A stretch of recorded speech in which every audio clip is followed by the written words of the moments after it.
Spain 2018, Part 14. Way of St. James, Terradillos de los Templarios, Sahagún, Bercianos del Real Camino, Mansilla de las Mulas, and León. After the heavy rain and hail of the previous afternoon, the morning was rather fresh. We went through village Moratinos while the sun was still not up, and when we reached village Sant Nicolás del Real Camino, the local bars were slowly getting ready for welcoming the passing pilgrims, so we took the opportunity and sat down to have breakfast. Having finished our breakfast, we continued towards small town of Sahagún, and soon we left Palencia province and entered León province. Town Sahagún is very interesting, and there are lots of things to be seen there, but our decision was just to go through it, more or less, and only to sit in a bar for refreshment. Admittedly, we did think of going to a local church in order to get a certificate on covering a half of the French route, since Sahagún is considered to mark a geographic half of this particular route of the Way of St. James. However, it was Sunday, and as it turned out, the church starts to work for visitors only around 11 a.m. As we didn't feel like waiting, we simply gave up the idea. Still, we took an opportunity to take photos at one particular point where there is an inscription on a metal plaque saying that Sahagún is the center of the way, and there is also a metal pilgrim's walking stick, as well as metal cast of a pair of shoe prints, so one can stand onto them and see what it feels like to be in the shoes of a pilgrim. Then we sat at a nearby bar that belongs to a small albergue, and we ordered drinks. While we were sitting there quietly, suddenly we heard and saw our dearest Angela, who had spent the night precisely at that albergue. This could no longer be a mere coincidence, and it was obviously some providence that was indisputably bringing us together. We were all delighted because of the new meeting, and then Angela and I went to visit some of the interesting buildings in Sahagún, even for a short while. After this break and a brief sightseeing tour, all four of us moved on together, but first we had to get out of the town, going over an old Roman bridge. This is only one of the numerous bridges that have survived from the times of the ancient Rome, and many of them have been in use to the present days. To our final destination of the day, village Bercianos del Real Camino, the Way of St. James practically just follows a motorway which itself is called Way of Santiago, Camino de Santiago, and the section is not particularly interesting, while one needs to cover around 10 kilometers. On the other hand, it was not too demanding, especially on account of the numerous trees that grow by the path and render divine shade, which did bring a significant difference to our experience of the section. Francesco, who walked the same way, a dozen of years earlier, told us that there had been no trees there at the time, and that it was very tiring and hot. When we got to Bercianos del Real Camino, we checked in at one of the new albergues, which proved to be fantastic, and after a brief break, during which we all drank something in order to refresh ourselves, Angela continued the walk on her own. Following the shower and washing of clothes, I could report to my friends via internet. Day 21. Miracles on the way. Yesterday, late in the afternoon, the sky got dark and it started to rain. Then it rained more and more, almost a real flood, followed by hail. A lot of the ground became white, including a lawn within the albergue. One can't help worrying if some pilgrims were still somewhere out in the open, or they have all managed to hide at least under some roof. This morning we left early again, of course, before 6 a.m. It was fresh, and at first we kept looking back, since the weather forecast said it could rain in the morning, but we comforted ourselves that there were settlements every 2.5 to 3 kilometers, so we should be fine. However, as it started to brighten, we could see the clouds were not too dangerous, and we just continued walking without turning back. We stopped at a bar along the way in order to have breakfast, and then we continued to town Sahagún. There are beautiful old churches in the town, and it is located exactly in the middle of the French route. Out of all the possible bars we were passing by, we chose to sit in one that was already close to the exit from the town, and that was a part of one of the pilgrims' hostels in Sahagún. As we were relaxing, each one of us with the refreshment of his or her choice, we suddenly heard a cute female voice. Yes, it was Angela. And that was a proper miracle. We were all absolutely delighted, and after having our pictures taken and sitting for a short while, we moved on, all four of us together. Along the way, Angela told me about a Davide from Italy, with whom she had walked for a couple of days, and who had by now become almost the legend of the way, on account of what had happened to him. Namely, somewhere at the very beginning of his way, he lost his wallet with money, credit cards, and documents. Still, he continued with his pilgrimage.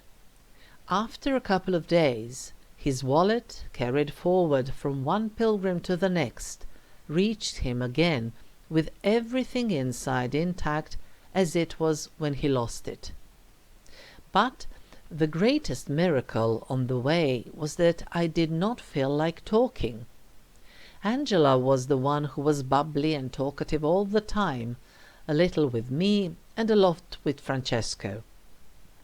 I observed myself, who for once enjoyed being silent, although I did try to converse with her when we walked side by side, and I also observed her, who was like a small bird chirping all the way, chirp, chirp, chirp, and I believe that I find her so adorable as she is, also because in fact she reminds me of myself at my most vivacious.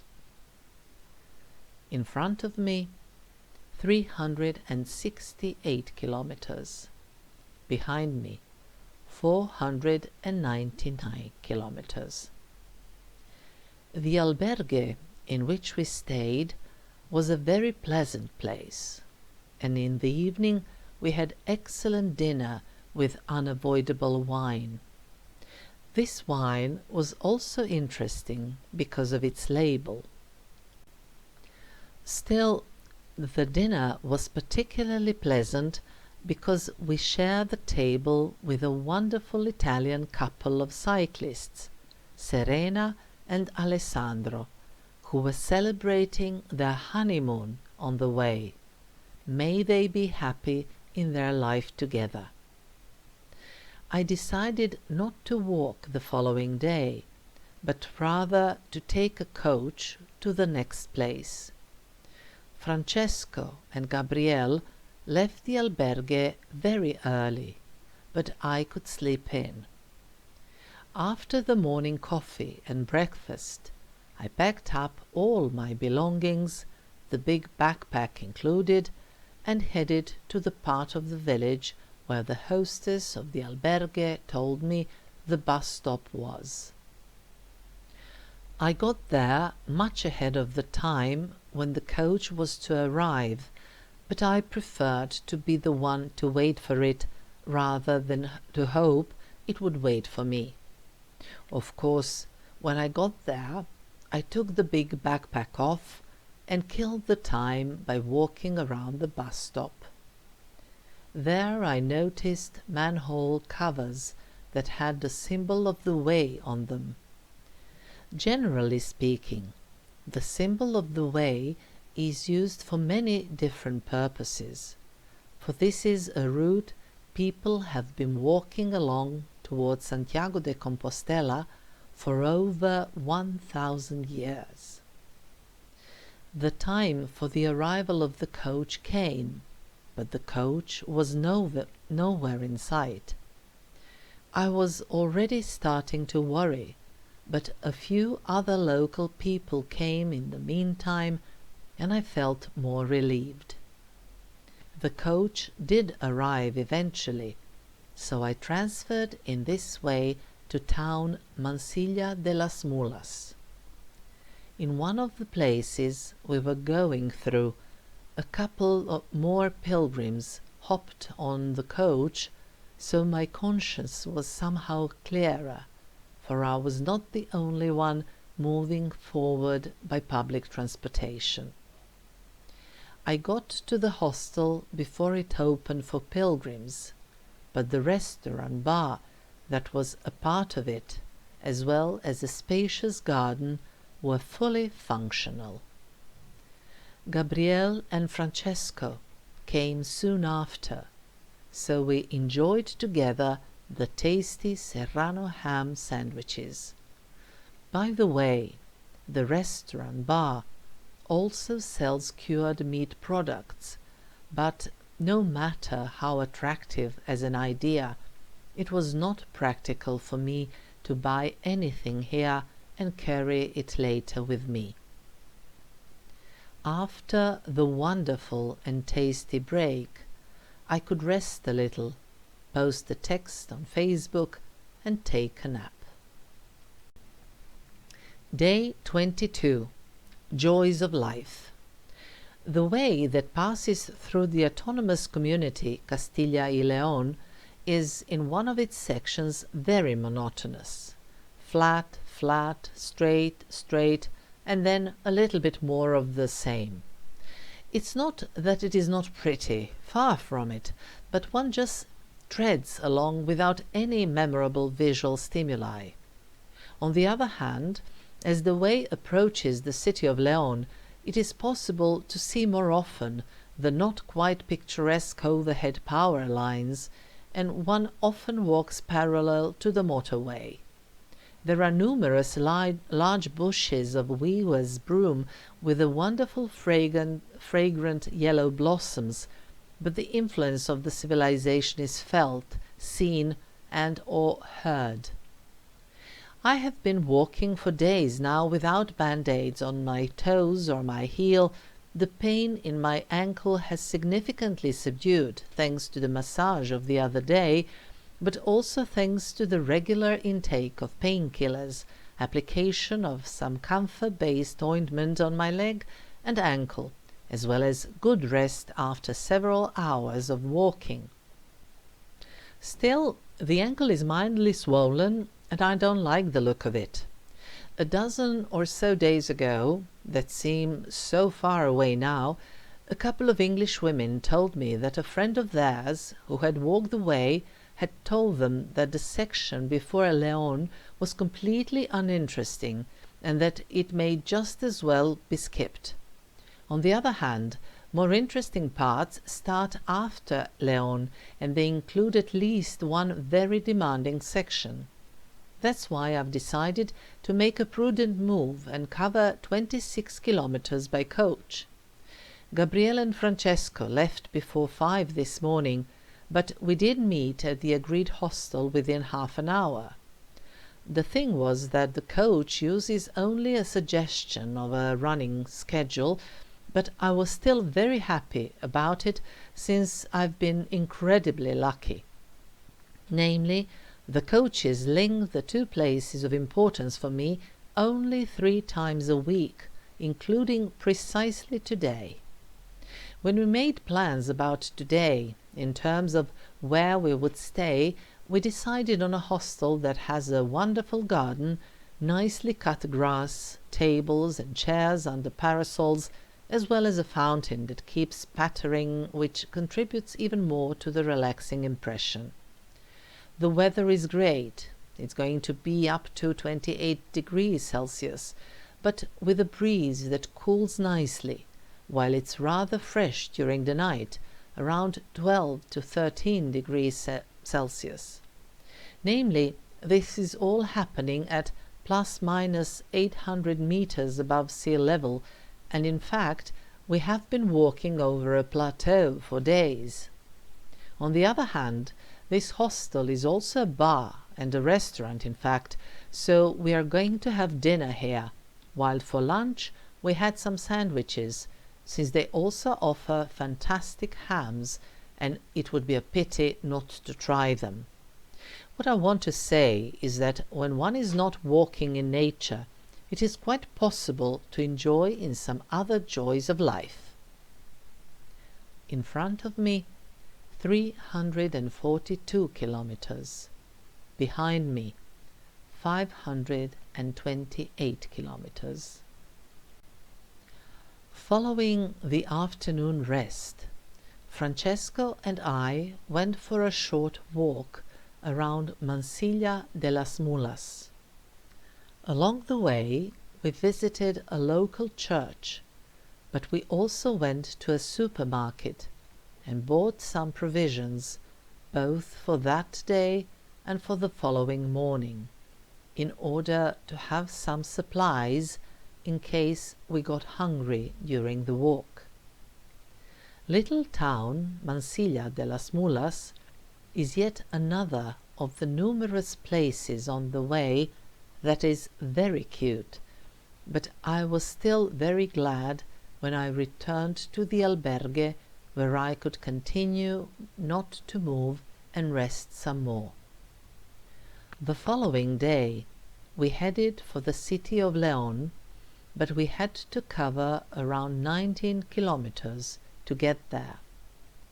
Along the way we passed through some small villages with a mandatory break for breakfast, but some of them we passed only by looking at them from a slight elevation. In one section, the Way of St. James goes parallel to the motorway, and there we walked by a wire fence on which pilgrims have made crosses out of twigs. The way usually takes pilgrims into the city of León following the route of the motorway, but when I was there were some works, and the pilgrims had to take an alternative road. We went through, I guess, some suburbs of León, and in addition to normal houses inhabited by people, my eye was caught by the relatively numerous houses that were practically finished, but had their openings fully walled up. I suppose that the building of these houses stopped a few years earlier, when there was a major global economic crisis that had dire consequences on the Spanish economy, including the construction sector. And then we left the asphalt road, and over a hill started to descend towards León, but not before enjoying a stunning view of the city. When entering the city, my left leg, the inflamed tendon, started to hurt horribly, and I could barely walk, which obviously spoiled my enjoying in this exceptionally beautiful and interesting city. León, of course, means lion, and in its various forms of presentation it may be seen in a lot of places. With occasional brief stops, either in order to take photos or to wait for one another, we finally reached the square with the cathedral, and there we settled in the terrace of a bar. Originally, I had planned to make 1 or 2 day breaks both in Burgos and in León, since these are bigger and more important cities with a lot of interesting places to visit. However, as I was forced to make breaks in other places on account of my physical state, this idea was completely off the table. I brought even the sightseeing walks and tourist visits to a minimum. Although we were sitting in front of the cathedral, which constitutes the best example of the French-style classic Gothic architecture, basically I had absolutely no intention of going inside and visiting it. Moreover, I enjoyed a somewhat longer break while Gabriel and I waited for Francesco to do some of his things, including also buying a booklet with Sudoku puzzles. Namely, a couple of days earlier, we talked about forgetting, mental exercises, etc., so I praised Sudoku as a very good and yet simple tool for exercising one's brain. Francesco took this seriously, so while we were sitting in the bar in León, we had our first, if I can call it, lesson about solving Sudoku. For Francesco, this was enough, and the following days, with a lot of dedication, he dived into the solving of the Sudoku puzzles. Also, we had already agreed that we would not stay and spend the night in León, but that we would take a coach to our next destination, in order to avoid walking through suburbs and commercial zones of a large city. But in order not to leave León without seeing even just a little bit, we decided to walk to the coach terminal, but following a wider circle. Thus we went through the main square as well as the grain square, where we could see the church of the market. Still, there was yet another thing that I had to do in León, while my co-pilgrims waited for me patiently. Namely, the post office had already informed me by email earlier that the parcel with my things that I had sent from Jaca had arrived in Santiago and was waiting for me there.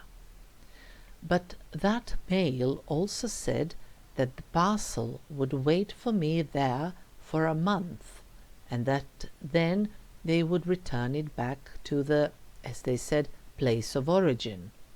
Well, that was not the deal.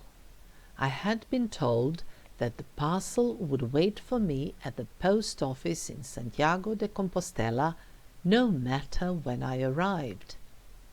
Since I could not find a contact through internet, I stopped at the post office here in León in order to ask what would actually happen to my parcel, since I was planning to arrive in Santiago after the expiry of the deadline.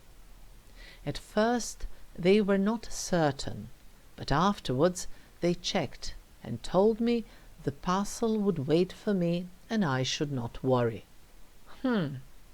Easier said than done. But this was not a moment to worry, but rather to go to the coach terminal.